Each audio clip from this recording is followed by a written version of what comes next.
Hoy en nuestro Millennial Interview nos acompaña Kaira Meran, como dijimos al inicio del programa, una psicóloga clínica egresada de la Universidad Católica Santo Domingo. Hoy nos acompaña para debatir algunos temas de suma importancia, entre ellos crianza sin maltrato, cómo lidiar con un hijo adolescente y cómo hablar de la sexualidad con los hijos. Bienvenida, Kaira. Hola. Bienvenida. Gracias. ¿Cómo estás? Gracias por aceptar la invitación. Gracias a ustedes por invitarme. Pero no solamente Kaira nos acompaña en el día de hoy, también nos acompañan nuestras madres. Telma Payano, mi mami. Hola. Bienvenida. También está Juana Pacheco, madre de Katiuska Montero. Gracias. Ay, ay, ay. Y pedimos excusa por la mamita de Yoelisa, que no pudo asistir el día de hoy por problemas personales. Pero no está físicamente, pero su corazón está acá con nosotros, ¿cierto? Así es. Y bueno, entrando de una vez en materia, Kaira, cuéntanos, ¿cómo se puede tener una crianza sin ningún maltrato físico ni psicológico? Ese tema es algo de mucho debate, realmente. Recuerdo que hace poco en mi Instagram personal puse un post sobre los efectos adversos que podrían tener el maltrato físico en los niños, y realmente me sorprendió el hecho de que la mayoría de las personas que comentaban eran jóvenes y decían cosas como que a mí me criaron dándome golpes y yo soy una persona hecha y derecha. O sea, me pareció incluso sorprendente, porque los jóvenes que somos nosotros deberíamos tener una mente un poquito más abierta. Claro. Entonces, nada, cómo crear a nuestros hijos tiene que ser de una forma muy saludable. En primer lugar, tenemos que escuchar sus emociones. Eso es lo primero. Por ejemplo, voy a poner que un niño no quiere dejar de utilizar la tablet. Hay muchos padres que se vuelven locos y le dan una pela porque le quitaron la tablet. Entonces, ¿qué tenemos que hacer? Tenemos que ser espejos de nuestros hijos. Por ejemplo, el niño hace una rabieta porque se le quitó la tablet. Hay que enseñarlo a poder identificar sus emociones. Eso los ayuda a tener inteligencia emocional. La inteligencia emocional no es nada más que la capacidad que tenemos los seres humanos de poder percibir e interpretar las emociones de nosotros y los demás, y saber qué hacer con ellas y en qué momento podemos, manejarnos, cómo manejarnos y tranquilizarnos. Entonces, si los niños tienen inteligencia emocional, los ayuda grandemente a cuando sean mayores. Vamos al ejemplo del niño que hizo la rabieta porque se le quitó la tablet. El niño solamente tenemos que sentarnos en la pierna y decirle: mi amor, mira, te quité la tablet porque ya es hora de dormir, tú tienes que ir mañana, entonces entiendo que estás triste, estoy poniéndole nombre a su emoción, o entiendo que estás molesto. Entonces el niño ya sabe qué emoción está sintiendo. Ok, estoy triste o estoy molesto. Entonces dime, ¿qué es lo que tú sientes? ¿Tú estás triste? No. ¿Estás molesto? Sí. Entonces yo entiendo que tú estás molesto porque te quité la tablet, pero entiende que mañana tienes colegio. Entonces le estamos poniendo nombre a sus emociones, y cuando le ponemos nombre a nuestras emociones ya sabemos identificarla. Entonces esa es una forma de crear contacto y de vincular las emociones del niño. Okay. Entonces, el tema que es polémico, el maltrato, cómo no darle golpe a nuestros hijos, ¿verdad? Sí, porque realmente muchas madres, por ejemplo, en el aspecto de que el niño no se quiera acostar temprano por ir al colegio, vamos a suponer, lo resuelven todo dándole un correazo. Exacto. O duérmete, ¿te duermes o te duermes? Así es, y yo siento que eso lo pone más travieso. Claro. Incluso, que sí, claro. Más rebeldes. Hay muchos niños que se vuelven inmunes a los golpes de tanto que le dan, no lo que siente. ya los golpes no lo sienten, no le hacen efecto. Así es. ¿Cuáles serían las consecuencias de aquellas madres que acuden siempre a darle golpe a los niños? En primer lugar, como tú dijiste, ya llega un momento en que el estímulo para el niño, al niño no le importa ya. O sea, a ella no me importa que me den. Podemos crear niños que son agresores o que son víctimas de violencia. La mayoría de las mujeres que tienden a ser abusadas por su pareja, o sea, que son maltratadas, tienden a venir de un hogar donde también se les maltrató. Y entonces cuando golpeamos a nuestros hijos, se creen que son merecedores de maltrato. Pero es un trabajo no solamente de la madre, del hijo y todo, también la madre en sí tiene que trabajar la tolerancia. Por supuesto. Y aprender a ser paciente. Como yo, si yo le digo, te tienes que acostar y empiezas, no, yo no me voy a acostar, que yo, entonces tú tienes que hablarle con amor, porque llega un punto, o sea, cuando tú estás cansada, que llegaste del trabajo, que tienes que limpiar, que tienes que cocinar y todo eso, y un niño que tú le estás diciendo las cosas como tienen que ser y no te entiende, entonces hay cómo las madres tienen que trabajar para poder crear esa paciencia. En primer lugar, la mujer que no esté preparada a tener hijos, mejor que no lo tenga. O sea, porque hay que dedicarle tiempo, hay que darle amor y sobre todo tener paciencia. Y la madre que no tiene paciencia, que vaya a terapia. Porque Lamentablemente. la necesita. Entonces, como mencioné ahorita, me pareció sorprendente que los jóvenes dijeran que los niños, que la sociedad de ahora está peor porque los padres son muy apoyadores. Pero a mí me parece que el mundo va cambiando y la tecnología va cambiando, incluso hasta las cosas que vemos en la televisión son incluso más violentas, que dicen no, porque los hijos son violentos porque los padres lo añaden mucho. La mayoría de las veces son porque incluso lo ven en la televisión, a veces no es una conducta completamente aprendida de los padres. Entonces, el trabajo de nosotras las jóvenes, cuando tengamos nuestros hijos y las que ya la tienen, de crear conciencia, cómo vamos a crear nuestros hijos, porque un niño maltratado puede, como ya le dije, ser víctima de violencia, ser un agresor, puede caer incluso en drogas, en alcoholismo y quién sabe qué más. En la delincuencia totalmente. Se dice que las costumbres de los niños se van inculcando desde que están incluso recién nacidos.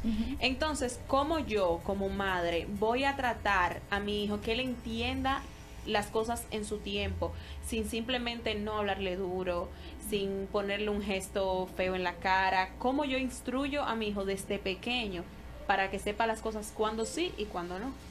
Bueno, tu trabajo es realmente explicarle cuándo sí, cuando los niños no entienden de tiempo.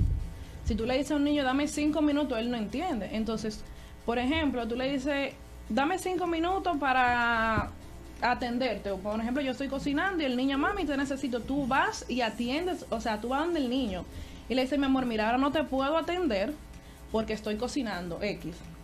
Dame 5 minutos. El niño, como no sabe de tiempo, él no sabe si 5 minutos es mucho o es poco. ¿Qué va a hacer el niño? Entonces, el niño se va a quedar haciendo lo que haciendo, pero ya tú atendiste tu primera necesidad, que fue cuando él empezó a llamarte. Tú terminas de hacer tus cosas y realmente tienes que ir en 5 minutos. Y cuando tú vas, ya él sabe más o menos cuánto es el tiempo de 5 minutos.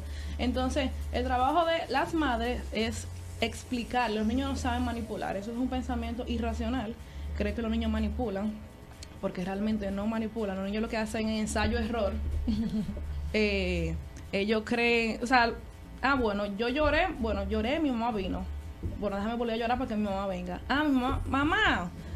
Mamá, déjame estar donde son, tumbo un tarro, mi mamá va, ok, mi mamá prestó atención. Entonces, ¿qué yo voy a hacer? Yo empezar a utilizar conductas que llamen la atención de mi mamá, pero yo no estoy manipulando. El niño no manipula, el niño no tiene esa capacidad cognitiva para manipular. Así es. ¿Qué tienen nuestras madres que opinar? ¿Alguna pregunta sobre este tema? Opinar acerca de los hijos. Vamos, mamá. Vamos, no seas Algunas tímida. preguntas, no Vamos, se usted sabe. puede. Mami, ¿alguna pregunta, Telma? Ella quiere hacer la pregunta. Vamos a continuar a lo que ellas se sueltan, porque están un poquito tímidas. Sí. Entonces, hay una cierta edad en los adolescentes que ellos se transforman, se ponen muy bipolares. Háblanos de cómo lidiar con nuestros hijos adolescentes. Bueno, creo que en primer lugar bipolar no sería el término, porque es un trastorno de estado del ánimo. Y cuando, o sea, hay que dejar de utilizar los trastornos como adjetivos. Como tú lo que eres una bipolar, tú lo que eres una Sí. histrónica, tú lo que eres... Hay que dejar de utilizar... Ese término Los se utiliza términos. mucho, por ejemplo, también en los adultos, ¿no? Que yo soy media bipolar y me da para cambiar de ánimo repentinamente. E incluso la gente cree que la persona bipolar está contenta ahora, en 5 minutos tan triste, después tan molesta. Bueno, la bipolaridad tiene 2 estados del ánimo, que es depresión profunda o hipermanía. O están muy excitados o están muy depresivos. Son solamente 2 estados del ánimo. Entonces, hay que dejar de utilizar los trastornos No, como ya, adjetivos. lo voy a eliminar entonces. Y háblanos cómo lidiar con esos hijos adolescentes que presentan esos cambios, que no es de bipolaridad, cabe destacar. Trastornos. Bueno, si venimos trabajando de pequeños sus emociones, se evita de que cuando sean adolescentes sean niños rebeldes. Pero imaginemos que tenemos un adolescente rebelde que no quiere ir al colegio. Vamos a empezar por donde más le duele a los niños, a los adolescentes. Ay, tú vas a salir. Ah, bueno, tú quieres salir el fin de semana. Bueno, tú hiciste una rabita tal día, entonces ese fin de semana, ese sábado tú no vas a salir. Entonces es empezar a eliminarle las cosas que a ellos les gustan. Por ejemplo, su tablet, su teléfono. O sea, ponerle, pero tampoco un castigo de 2 meses. Eso no funciona. Ni de 1 mes. Eso es, ahí, o sea, se comió y se frió y se comió ahí mismo. ¿Y no entraría esto en el chantaje? No. Porque si el chantaje es más o menos eso, si tú no haces esto, entonces yo no te doy esto. Entonces no entraría como, no se sentirían un poco chantajeados con esto. Es que, o sea, si el adolescente, por ejemplo, no quiere ir al colegio. Ah, yo no quería ir al colegio, bueno, pues tú lo dejas en la casa acotado. O sea, suena difícil entender o creer que tú puedes de verdad dejar a tu hijo acotado en la casa porque no quiere ir al colegio. En verdad sí funciona. Tú puedes incluso bueno, si tú no quieres ir al colegio, al final, ¿quién es que va a tener más tarea? Es él. Final, claro. Y si él se quema por inasistencia, ¿quién es que se va a quemar? Es él, no es la mamá. No, ya no me pasó esa etapa. Exactamente. Con la comunicación se resuelve todo. Exacto. Entonces, por ejemplo, hay muchísimos padres que les molesta que las habitaciones de sus hijos adolescentes estén desordenadas. Yo considero, y según autores, ese es el espacio del hijo. O sea, hay que dejarle esa habitación. Si usted no quiere la habitación del hijo, usted cierra su puerta. Y ya, así es. La mamá de Katiuska tiene una pregunta, vamos a ver. Sí, una pregunta a la doctora. Pues a veces cuando un niño no hace la tarea o no le va bien al colegio, muchas veces culpan a la madre del esfuerzo, que a veces que no se esforzó, porque normalmente cuando un adolescente hace algo, siempre le gusta enseñar a la madre. Entonces, usted me dice ahora que lo correcto es decirle a ellos que es tu responsabilidad. Es su responsabilidad, o sea, no es que... Su responsabilidad en el mundo es decirles siempre que tienen que ser felices y perseguir lo que a ellos lo hace felices. Pero, si usted tiene un hijo adolescente que él no quiere ir al colegio, porque, pues también hay que averiguar también ¿Cuál es la razón por la la que no quiere ir? situación del colegio. Si él no se siente cómodo, si tiene alguien que le hace bullying, que es un tema ahora súper famoso, que en todos lados se hace bullying, la mayoría de los niños tienden a ser agresores verbalmente. Entonces, hay que ver también en el ámbito donde ellos se están codeando, por qué el niño no quería ir al colegio. Si es porque él no quiere ir, porque él lo que se quiere quedar durmiendo, ahí usted lo deja. Pero si usted ve que ya es una situación que se sale de las manos de él, ya hay que resolver. Okay. ¿Y cómo tener una buena comunicación con ellos? Con los niños, Sí. con los adolescentes. Con los adolescentes y con los millennials. ¿Cómo se logra esta comunicación efectiva? ¿Cómo lograr una comunicación efectiva con nuestros hijos? En primer lugar, hay que tener paciencia. Eso es lo primero. Y hay que hablar sin juzgar.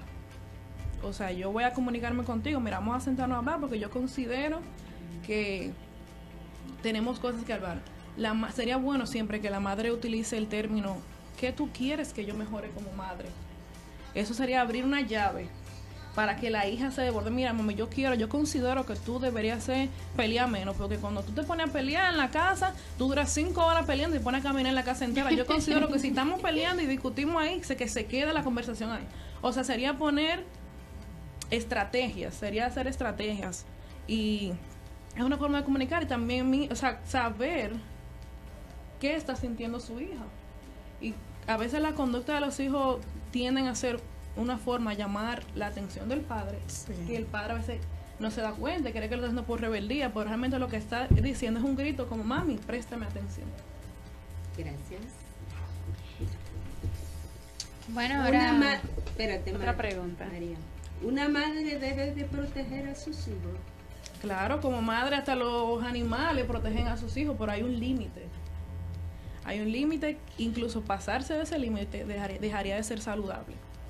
Podría crear adolescentes con apegos emocionales o con dependencias emocionales. O sea que cuando hablamos de dependencia emocional es una persona que depende completamente de otra persona para poder hacer lo que sea. Hasta para comprar una blusa va a depender de la opinión de las demás personas. hablar de sexualidad con los hijos, tanto como con niños y adolescentes? Bueno, hablar de sexualidad es un tema tabú. Eso iba a decir que es un tabú ahora mismo eso, Es porque un ya tema- muchos niños ni siquiera es muy difícil hasta en las escuelas que impartan ese tema. Y es un tema que causa ruido. Yo como maestra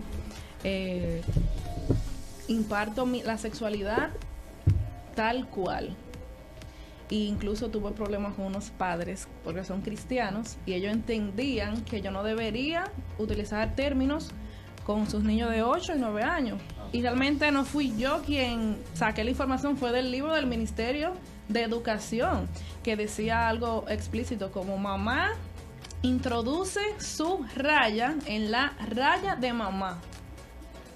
Papá introduce, entonces, o sea, es normal, o sea, es tabú, pero realmente debería no ser tabú, porque la mayoría de los embarazos de adolescentes vienen por la falta de educación sexual. De conocimientos. Entonces, ¿cómo hablar de sexualidad a nuestros niños? En primer lugar, hay que dejarle decir que eso se llama o el aguacatico, o el gusanito. Llamarlo por su nombre.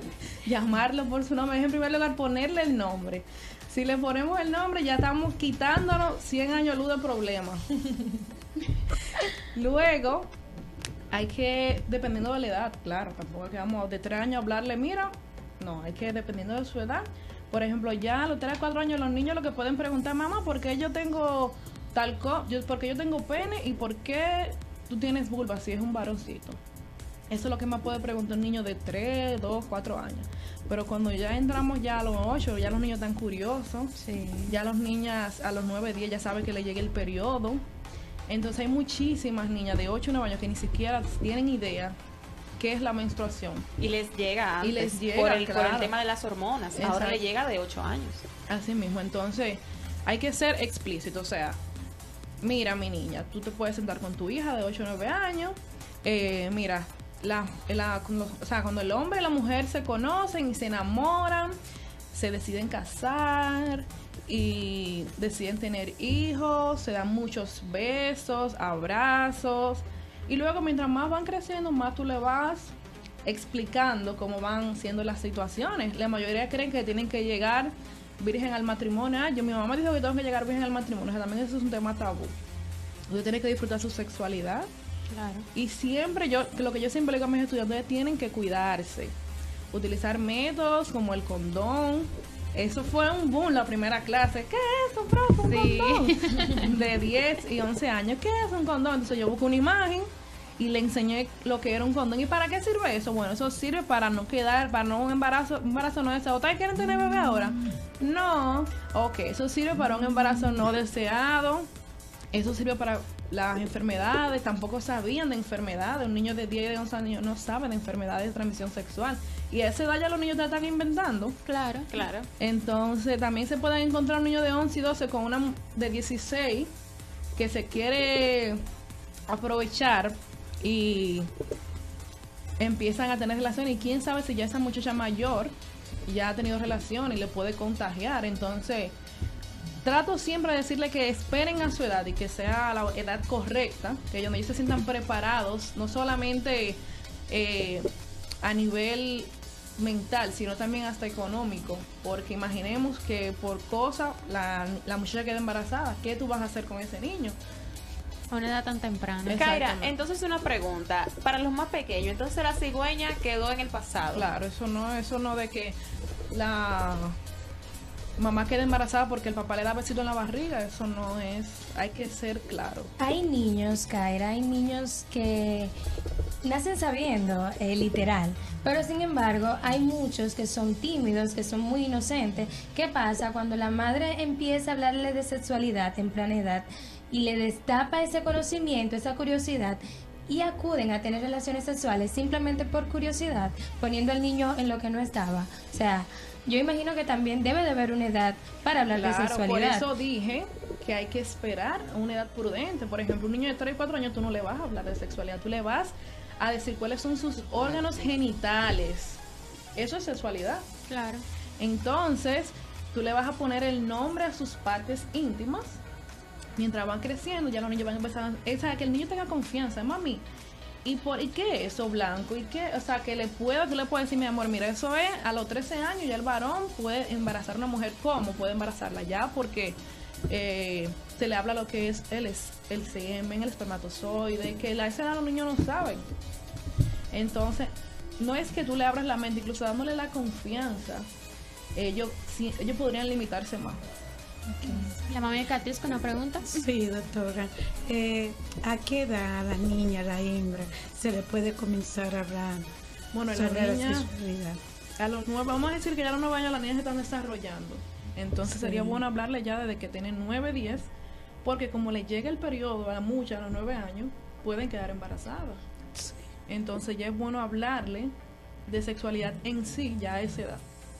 Y entonces, por ejemplo, con la orientación sexual, los niños desde muy pequeños ya van como definiendo, bueno, me gustan, por ejemplo, en el caso de los varones, me gustan jugar con muñecas, me gusta jugar con carritos.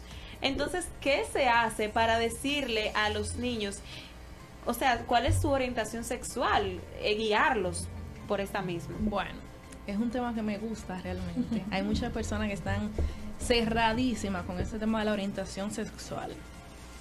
El hecho de que un niño juegue con una muñeca no define su sexualidad. Y el hecho de que una niña juegue con un carrito tampoco define su sexualidad. Eso es estereotipo.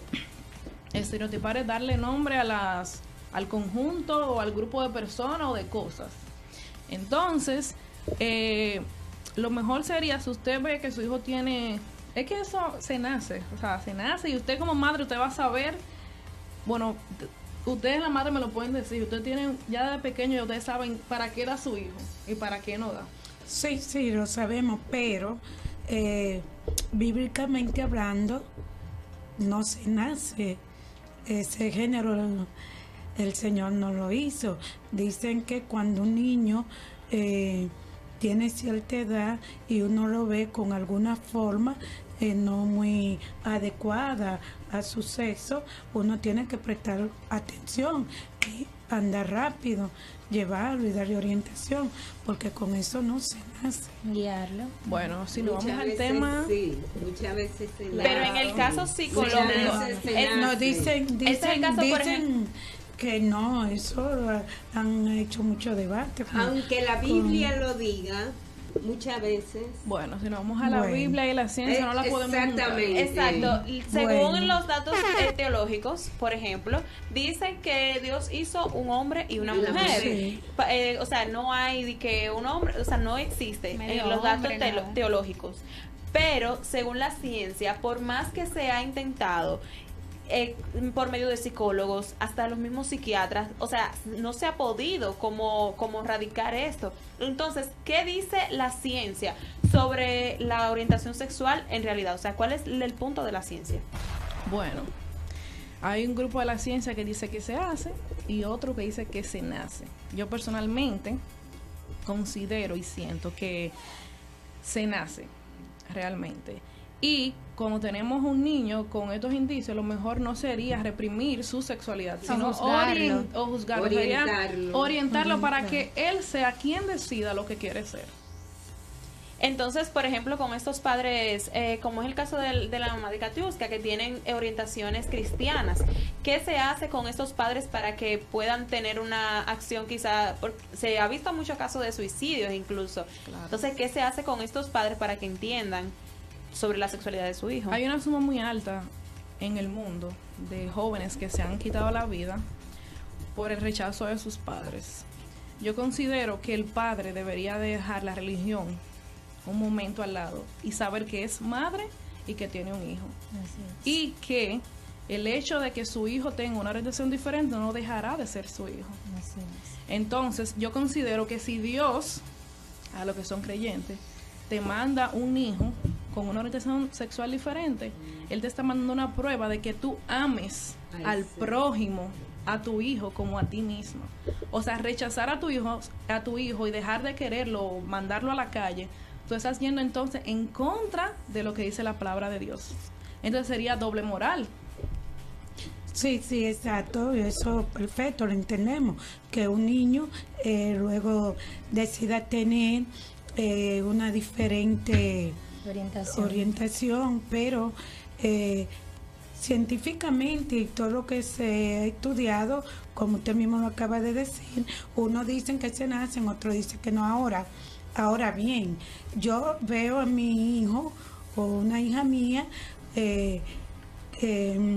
con Una forma, una actitud. con una actitud de no suceso, no es que yo lo voy a rechazar, pero y buscar ayuda, que es lo normal. El deber como madre, Como claro. madre es buscar ayuda. Desde luego. Porque a veces hay cosas que uno no se lo quiere decir. Porque, por ejemplo, yo tengo un sobrino que es gay y yo le veía alguna formación, pero yo nunca encontré la palabra para hablarle, para decirle. Y cuando su adolescencia, muy bien, todo muy bien, pero luego que se hizo mayor de edad, 18 años, bueno, en menos de un año hizo Todo lo que uno, público. todo, lo que uno no creía, pero fue por el mismo tabú de que como que uno lo mira y se hace la que no ve, uno lo mira y se hace la que no ve. Yo pienso que no es que uno, porque como tú dices, amar al prójimo, pero sí hay que buscar ayuda inmediatamente cuando uno ve un niño con cierta definición que no es, ¿verdad? Mi pregunta es, ¿usted buscaría ayuda para que él se defina o para que dejara de ser lo que él quiere ser? Para que se defina. O sea, que no, yo lo llevaría a un psicólogo, que es lo normal, le digo al doctor lo que me está inquietando, entonces, para Hagamos una hipótesis de sí, que usted definirse. haya tenido esa situación Ujú. y la psicóloga le dice porque, bueno, según un test proyectivo que le aplicamos a su hijo, tiene rasgos de homosexualidad. En ese caso, ¿qué usted haría? No, trata de ayudar a mi hijo lo más posible, no es que lo voy a rechazar por eso. ¿Pero ayudarlo Nunca. en qué? No, a que se defina. O sea, yo lo orientaría como madre, como me orientó mi madre, y decirle, pero nunca jamás lo voy a rechazar. Ahora, como madre, yo le voy a decir, hombre y mujer, y le explicaría, ¿va? Pero en ningún momento rechazarlo. Kaira, No. una pregunta, ¿y tú crees que esto es genético o de verdad la gente, o sea, simplemente nace con esto? Hay estudios que dicen que podría ser genético. Bueno, ya saliendo un poquito del tema, hay un seguidor que nos cuenta, un padre, que hace una pregunta que dice, ¿cómo lidiar con un niño que sabes que es inteligente, pero es muy distraído y descuidado con sus obligaciones? Bueno, dile que te especifique distraído dónde y cuándo. Porque si es distraído en el aula, hay que ver, llevarlo a que lo lleve. exacto, que le expliquen pruebas para ver si tiene déficit de atención. Y lo de desordenado, eso es normal. Si es, por ejemplo, distraído, ya sea, quizás él presta atención en la escuela y le vaya bien, pero simplemente con el tema obligación, dígase tareas, responsabilidades, entonces ahí ya sale un poquito desordenado. Bueno, sería bueno que el padre aplicara o hiciera un calendario desde que él se despierta hasta la hora de dormir, a la hora que tiene que hacer cada cosa, a la hora que tiene que despertarse, a la hora que tiene, eso se llama una ficha en psicología. Y luego le pone un hora desde las 6 de la mañana que tiene que despertarse hasta las 9 vamos a poner que se acueste. Y por ejemplo, al final del mes, él tiene que recibir un regalo o algo. No tiene que ser algo material. Puede ser incluso hasta ponerle estrellitas en el mismo calendario, por ejemplo, semanal. Y al final del mes le pueden hacer un regalo. Eso ayuda muchísimo a que el niño se discipline. Totalmente. Bueno, ya saben, padres, entonces, cómo tratar la crianza de sus hijos en muchísimos aspectos. Otra preguntita es, ¿cuál sería la edad adecuada para aceptarle un noviazgo a uno de tus hijos, ya sea Adolescentes, hembra en principio. o varón? Sí. Claro, tiene que ser adolescente, porque obviamente un niño de 8 años, esos son amoríos del colegio, de agarradito de mano. Aventuras. Pero de Exacto. aceptarlo en la casa. ¿Qué tema? Aconsejela, por favor. ¿Qué creen ustedes? Díganme. Santo Dios. Dígame su punto de vista. Yo que tuve 3 niñas, hembras, 3. Bueno, un poco difícil, pero yo usé una temática. Con la primera me fue muy difícil la adolescencia, porque fue muy fuerte en el sentido de que yo todo se lo prohibía, no la dejaba salir, no, y se me iba escondida. Entonces luego yo hice lo contrario con mi segunda hija, Katiuska. Yo no fui la primera que vi caras aquí, rostros. Entonces, con Katiuska, yo le daba permiso, le ponía una hora y ella llegaba. Entonces, yo me di cuenta que es mejor la confianza, ponerle su hora y darle cierta libertad, no como crían a uno, porque yo le expliqué con la primera, porque fue la que me aplicaron a mí. Y entonces yo vi que no me dio resultado con la primera. Pues Mucho mire, golpe. yo la felicito realmente porque usted no conoce el área de psicología y aún así sacó una conclusión asertiva. Dice, o sea, según la crianza, por lo menos de las madres dominicanas, que a partir de los 15 años que las niñas ya pueden entonces, de que llevar un novio a su Y casa. cuidado. ¿Quién dijo? O sea, Otras dicen a los 18. pero lo más así como general es que a partir de los 15 años, ya tú tienes 15 años, bueno, pues ya tú puedes tener novio, ya te puedes pintar las uñas, ya te puedes, o sea, es como partir Eso de los 15. depende del padre y del hijo. O sea, usted sabe cómo es su hijo, como ustedes madres que son, ustedes saben para qué dan sus hijos. Ustedes más o menos saben. Ser un padre democrático es muy importante. O sea, cuando somos padres democráticos, no estoy hablando de libertinaje. Es que no es un régimen. Porque la gente se confunde. Ah, bueno, los padres democráticos ahora quieren dejar que los hijos hagan, no, que acaben el mundo. Se ponen reglas y hay que implementar, o sea, hay que llevarlas a cabo. Y si no se cumplen esas reglas, tú vas a tener una consecuencia. Pero yo te estoy dando la libertad de que tú quieres salir esta noche con tu amiguito. Bueno, pues pueden ir al cine, pero a las 10 de la noche tú tienes que estar en la casa. Un ejemplo, es un niño de 14, 15, 6 años, porque ¿qué va a ser un adolescente de esa edad? Más para allá de las 12 de la noche. Claro, un claro. problema lo que se puede encontrar. Entonces, si a las 10 de la noche él no está en la casa, entonces tú le vas, tienes que empezar a cortarle, porque yo te estoy dando la confianza, entonces tú me estás fallando. Entonces, para el próximo fin de semana, pues tú no vas a salir.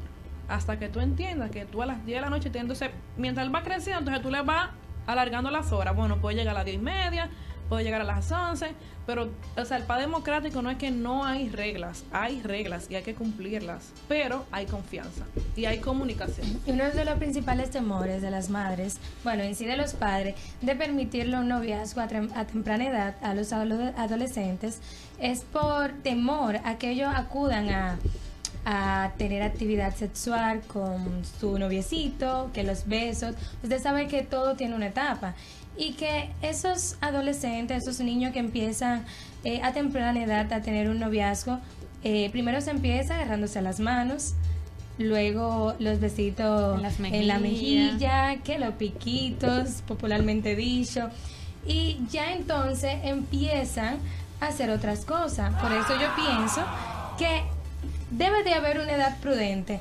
pero que no todos los niños, no todos los adolescentes están capacitados para tener un noviazgo. Y precisamente siguiendo un poco tu punto, Katiuska, o sea, ¿cómo tú recomiendas a las madres tratar, o a los padres, porque hay muchos hijos que viven con sus padres, tratar el tema de sexualidad, o sea, destiempo, por decirlo así? O sea, mi hija tiene 14, 15 años y ya experimentó la sexualidad. ¿Cómo yo trato ese tema? Bueno, por más, imaginemos que yo sea una madre súper arcaica, que no deje salir a mi hija, eso no me va a limitar, ni que sea democrática, va a limitar a que mi hija tenga su primera vez antes Eso va a o entrar, después. que mientras más reprimen, o sea, lo que tú, por ejemplo, si tú prohíbes algo, eso conlleva que lo hagan como quieran. Más rápido. Exacto, Claro. entonces eso no hay tiempo. O sea, me refiero a que por más democrática que yo sea o por más trujillista que yo vaya a ser, no va a haber, o sea, yo no voy a tener control de cuándo o cómo mi hija lo va a hacer. O sea, lo mejor es que haya una confianza y una comunicación para cuando lo esté pasando cositas entre la mamá, o sea, entre la niña y el novio, mami, mira, ella está pasando, que sé qué, ella me está agarrando un seno, entonces ya la mamá no se altera, no se puede alterar, porque entonces la hija va a decir, cónchale, ¿qué es? No, mi amor, puedo hablar con mami. Pero ¿y si ya pasó? Si ya se dio. O sea, o sea, hay que decirle, bueno, ya no lo vuelvas a hacer porque te pasó, sí, pero ya no lo vuelvas a hacer, o tienes que protegerte, o ven, vamos, que te voy a llevar a que te apliques algún método anticonceptivo. O sea, ¿cuál es la reacción? Yo me imagino que eso depende de la edad también. Sí, pero si ya lo hizo, o sea, es muy difícil. ¿A que qué edad? Por ejemplo, a los 15 años, si ya lo practicaste, Sí, es muy complicado tú entonces intentar que practique la abstinencia. O sea, ¿cómo tú llevas eso como padre? Nada, confianza, o sea, ya, bueno, ya pasó, bueno, pues mira, tú tienes que empezar a cuidarte, tú tienes que saber que si ya tuviste relaciones con él, trata de no estar brincando, como dicen aquí, y cuídate. Y cualquier cosa que tú necesites, habla conmigo. O sea, y entonces ahí tú empiezas, mira, hay condones, lo mejor que tú puedes utilizar son condones, porque los métodos anticonceptivos a la larga tienen efectos adversos que pueden tener problemas. Entonces el mejor método es el condón, y que realmente que tengan confianza. O sea, Y que mucha comunicación.